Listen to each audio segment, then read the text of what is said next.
Quiero saludar a toda la audiencia de Caracol Radio, a todas las personas que hasta ahora nos siguen a través de todos nuestros canales digitales, a través de la página de internet, en nuestro Real Audio, y que estaban esperando esta conversación que vamos a tener de una manera muy amable, muy grata y muy franca, con dos personas que han terminado siendo protagonistas de uno de los hechos políticos de la coyuntura nacional más importantes de los últimos años. Estoy hablando de los hermanos Jerónimo y Tomás Uribe, que por supuesto van a hablar con nosotros desde la perspectiva de eso, de lo que son los hijos del expresidente Álvaro Uribe Vélez, una de las figuras determinantes de la política de las últimas décadas y quien está enfrentando pues una situación que ha tocado la vida de todos los colombianos.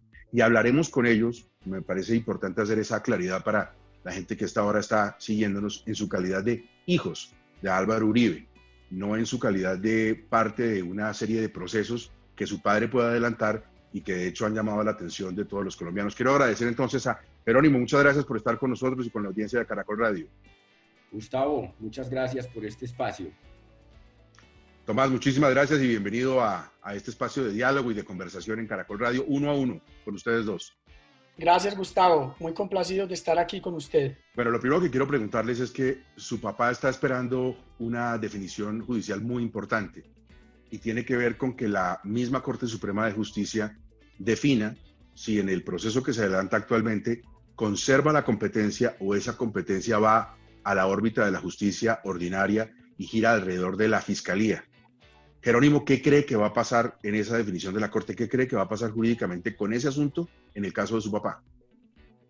Gustavo, nosotros, más allá de adivinar qué va a pasar, lo que hemos visto es una inmensa mayoría de opiniones de juristas calificados que tienen la teoría, tienen la tesis de que la competencia le corresponde a la Fiscalía. Y por ende estamos convencidos que eso es lo que corresponde en sentido estricto del derecho. Pero más allá del derecho, sería una decisión que le daría tremenda transparencia al proceso, porque en la Fiscalía el proceso podría ser de cara a la ciudadanía y evitar lo que ha venido ocurriendo los últimos 2 años y medio, que es que se filtre selectivamente, pieza a pieza, a personas que cuentan una verdad acomodada. Nosotros hemos insistido, transparencia en el proceso, que sea de cara a la ciudadanía. Tomás, cuando uno dice eso, tiene que estar muy seguro de que todas esas piezas procesales, por lo menos las que comprometen activamente a su papá, tienen que ser positivas para él. Se corre también un riesgo de que algo de lo que hace parte de ese proceso, de algunas conversaciones, de algunas charlas que haya sostenido su papá y que estén ahí, por ejemplo, en las interceptaciones, sean negativas o no sean benéficas para su papá. ¿Qué seguridad tienen ustedes? Gustavo, confianza total en el proceder de nuestro padre. Le voy a contar una infidencia. Mi papá lo ha dicho muchas veces que él tiene una regla que lo que dice en privado es lo mismo que dice en público. Y eso puede sonar a frase de cajón de político en campaña. Pero la verdad es que eso es tan así que los amigos íntimos de mi papá, los amigos que lo conocen de toda la vida, hay veces me llaman a mí y me dicen, es que te quiero contar esto a vos porque es que yo sé que si se lo cuento a Álvaro, inmediatamente él sale a repetirlo y lo pone en Twitter.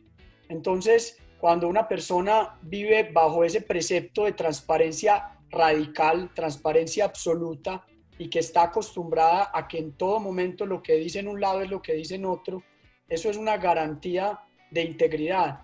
Así que yo como hijo, como persona que trato de despejarme de mis sentimientos de afecto para tratar de juzgar las circunstancias y los comportamientos de la manera más objetiva posible, tengo absoluta confianza que mientras más transparencia haya en ese expediente, más se convencerán los colombianos de la rectitud del proceder de mi papá.